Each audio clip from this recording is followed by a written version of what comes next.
Hello everyone, welcome back to another video. My name is Jamie and today we're going to be talking about the 7 books that I read in January. I feel like 2024 has already started off so great because I've read 7 books. Out of those 7 books, 3 of them were 5 stars. So I just feel like if this is the trajectory that we're going on for all of my 2024 reads, I'm very excited. You guys know how these videos work. I'm just going to go through all of them in chronological order and tell you some brief thoughts about them. So yeah, without too much more rambling, let's just get into it. So the first book I read in January was Love Theoretically by Ali Hazelwood. I gave this 5 stars. The first book I read this year and it's a 5-star read. I was not expecting to give this 5 stars. I was not expecting this book to blow me away, yet it did.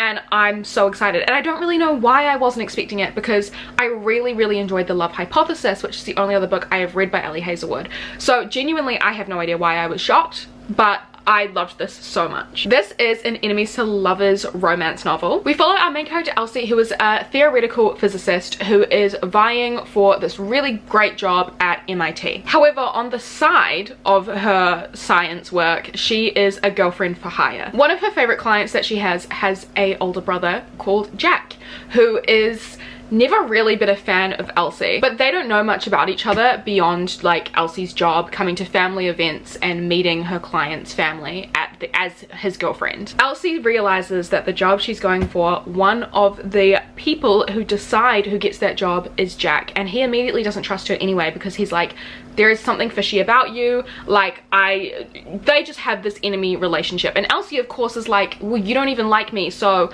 what the hell is going on here? Honestly, I found the enemies to lovers in this book to be some of the best enemies to lovers I've ever seen. Like the way it progressed was so natural, but also the way the characters spoke to each other genuinely had me laughing out loud at some points. I really liked both of these characters so much, and when it comes to a romance, genuinely that's kind of really all you need. Elsie also is a character that suffers from type 1 diabetes, and I found the representation and the discussions around that and the hardships that Elsie went through to be really powerful and impactful. And I also think Jack was just like such a gorgeous human. Like he's intelligent, but he's also kind, but he's also funny. I just found their like relationship progression just to be so good. There were moments of this book that genuinely made me laugh out loud, and there were moments that had me kicking my feet and giggling. I just genuinely feel like this is such a blueprint romance if you are looking for a really good enemies to lovers. I know that Ali Hazelwood is like very hyped up, I get that, but this is one of those books that like truly deserves the hype, so of course 5 stars. After that I read another really good romance book, and that was Part of Your World by Abby Jimenez. This book was also absolutely gorgeous, but didn't quite hit that 5-star mark for me.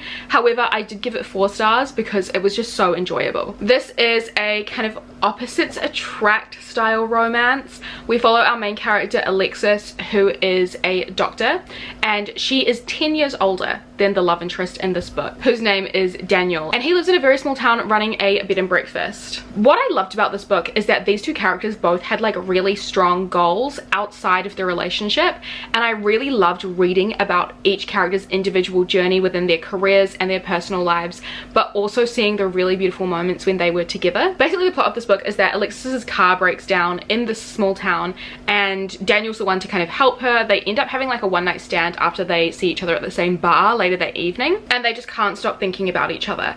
So a lot of it is very like will they won't they. It's a lot of them kind of exploring their attraction and their romance together. I will say, because the romance starts up pretty swiftly, the book feels like it's more about like their own individual journeys while also debating whether or not they should try and like make it work, or whether they even can make it work. I really loved the age gap and like it being an older woman. Like she was like maybe 39 and he was maybe 29, which is, you know, like a big age gap, but definitely felt very like appropriate, and their conversations were very mature. I just found again both characters to be very charming.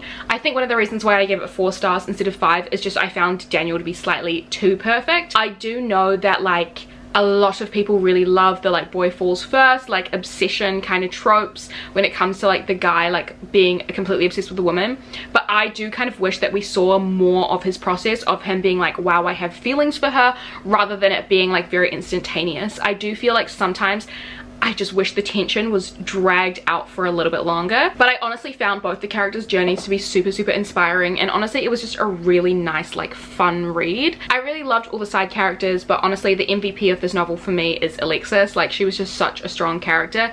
I found this to be very enjoyable. So again, it's like another romance that I really highly recommend. Okay, now we're going to be slightly less positive. I then read Things I Wanted to Say But Never Did by Monica Murphy. And the thing is, I actually started this back in December 2023, and it took me like nearly a full month to actually finish this book. So because I read the majority of it in January, I'm counting it as like a January read. But this is a like bully romance, which I gave 1 star. Yeah. So we went from the very highs to the very low lows. Like, this was just not for me whatsoever.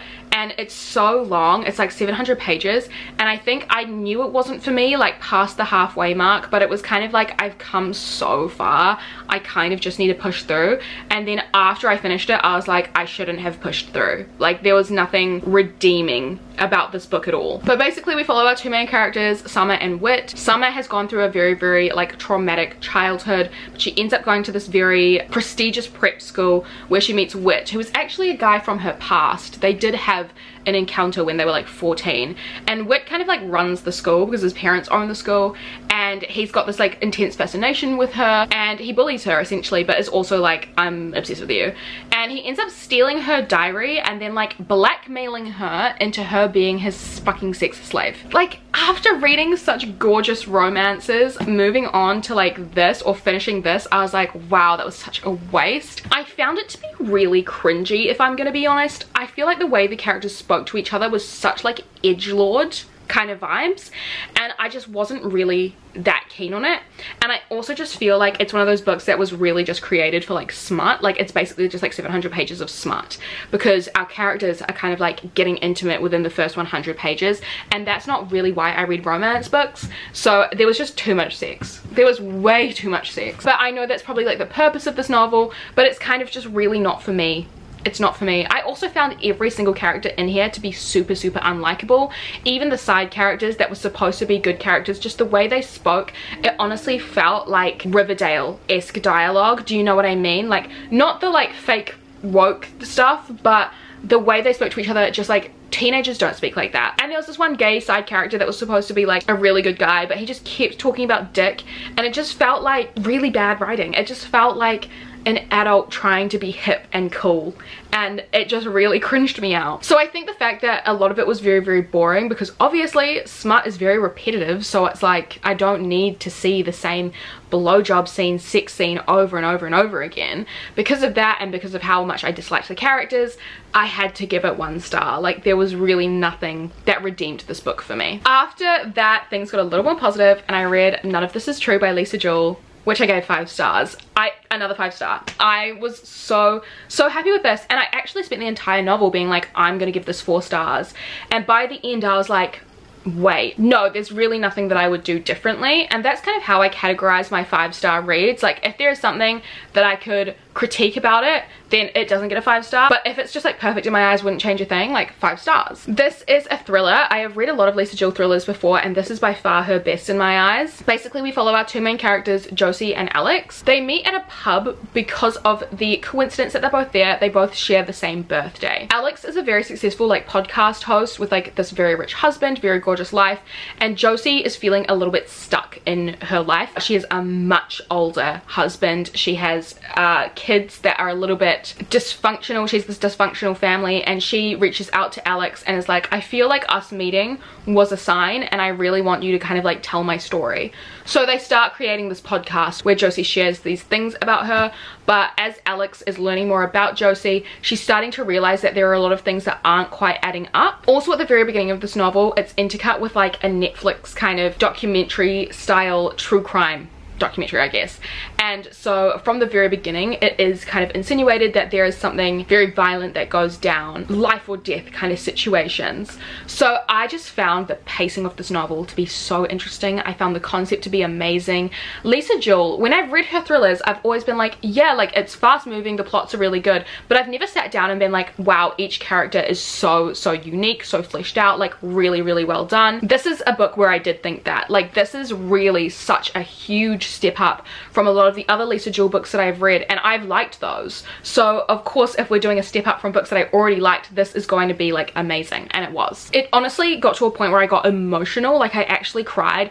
I was feeling things when reading this so viscerally, like my skin was crawling. I was so uncomfortable, but in the best way possible, because if a book makes you feel like that, I genuinely feel like the author has truly done their job very well. It was honestly just like the blueprint of, I keep using the word blueprint, I apologize, but it genuinely was like the blueprint of a really good thriller. Like, this is how you write a thriller. It's uncomfortable, it's absolutely thrilling, there is a lot of mystery about it. It just kept me on the edge of my seat. So I can definitely see why so many big thriller readers have loved this book recently.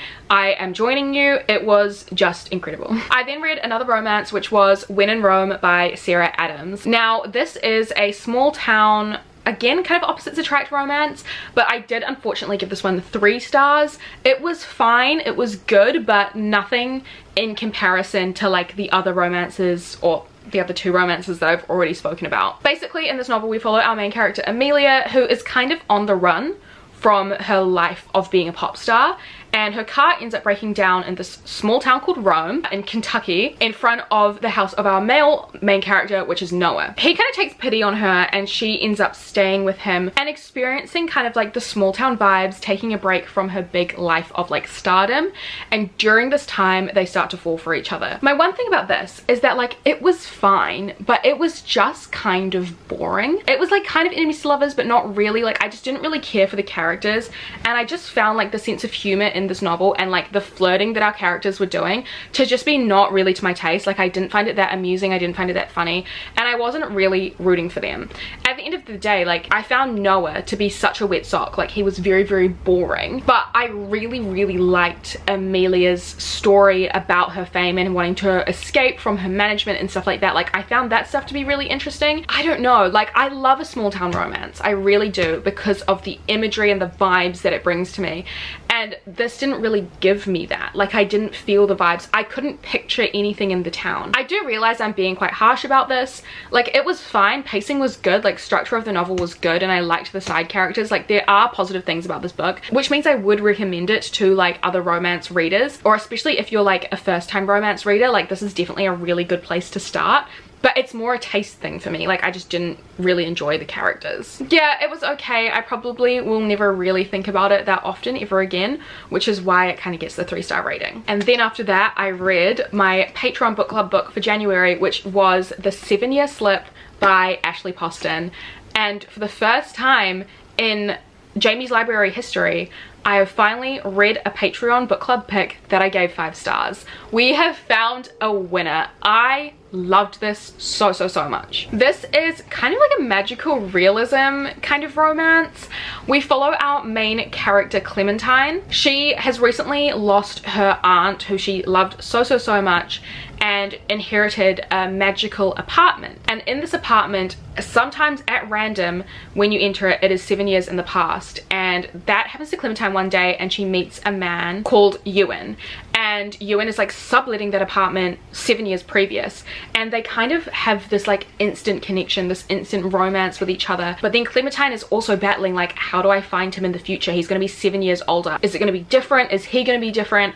I just found this to be so immensely romantic. Like, I am such a romantic to the point where like I will literally torture myself for the romance of it all. And this is what this book felt like. It felt like a really tortured love story, and they had so many hardships in order to get where they were, like in order to get that relationship, to get that happily ever after. And the tortured soul in me absolutely ate it up. I ate it the fuck up. I loved it. It was just such a unique way of telling a love story. I mean, I know that time travel and time loops have been done in romance before, but I genuinely feel like I've never read anything as creative as this. I do find that sometimes with like time travel, kind of magical realism stories, it can be kind of convoluted, but this was not convoluted at all. It was so well described, well explained. I found Ashley Poston's writing style to just be absolutely beautiful. So many gorgeous quotes and so many really powerful moments for the plot. Like, it was just really good. I also cried at several moments during this book because 1, it was so romantic,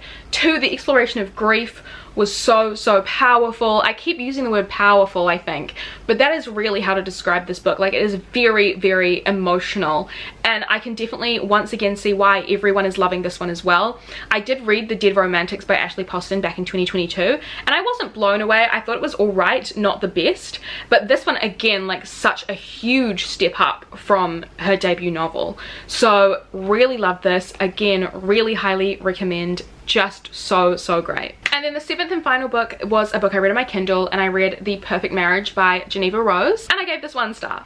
So yeah, I feel like super high highs, very low lows this year once again. I finished this yesterday actually, and I really despised it. This one is a thriller between a married couple. We follow our 2 main characters, Sarah and Adam. Sarah is a very like high power lawyer, and Adam is a writer. Adam is having an affair, and then one night his mistress gets killed in Adam and Sarah's shared lake house, and Adam is the main suspect, and Sarah decides to defend him. What can I say about this book other than the fact that it was so immensely boring? Just a lot of like lawyer jargon that like didn't feel very interesting, but also didn't feel that accurate. Look, I'm no lawyer, right? I am not a lawyer, but some of the way things were discussed or talked about, I feel like this seems very unrealistic for a court case. I don't know. I could not suspend my disbelief. I also found like it was written so poorly. The way our characters spoke, they kind of spoke like teenagers. And the mum, like there was Adam's mother was a big central side character, and some of the stuff she was saying was so unrealistic. Like, your son is on trial for murdering, you know, his mistress. He's been cheating on his wife. He's on trial for murdering his mistress. And the mum would be like, they can't put you in jail, my honey bumpkin's darling boy.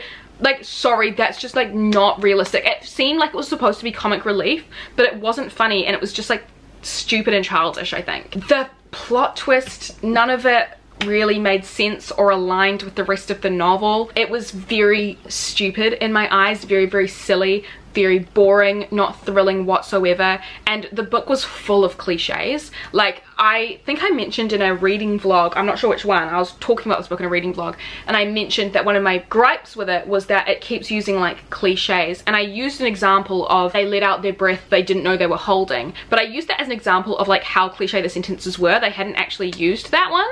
By the time I finished that book, they had used that one twice. So I was like, okay, yeah, like it was full of just like random cliche phrases. It didn't feel creative. It just was bad. Like, I have nothing positive to say about this. Not a single character was likable. Not a single thing felt realistic. And how the fuck can you make a murder mystery boring? Like, genuinely, it's always such a shock to me, because if a murder mystery is poorly written but really thrilling and gripping, page turner, think like Frida McFadden's thrillers, for example, they're not the best written, but I'm always like engrossed in the plot and the story. I genuinely don't know how you can make a thriller boring, and Geneva Rose managed it. She managed it. Like, it was really bad, and all the characters were so silly and stupid, but not in a way that would excite me, just in a way that was like, rolling my eyes. Yeah, not a great way to end January after such a good month, but this is what we ended up with, and hopefully we get some more amazing books in February. So yeah guys, that's it for this quick little wrap up. Usually I do read more than 7 books in a month, but I'm definitely still finding my feet, living in a new place, you know, beginning of the year kind of vibes. I've been on quite a few holidays, spending time in the sun, but I think I'm back in my groove now, so I'm really ready to create more reading vlog content and read more books in February. So yeah guys, once again, thank you so much for watching this video. Please let me know in the comments what your favorite book you read in January was. A reminder, of course, that all my socials are linked down below, as well as my Patreon, so if you do want more extra content from me, all of the information is on the page. Once again, thank you so much for watching. I love you all, and I'll see you very soon in the next video. Bye!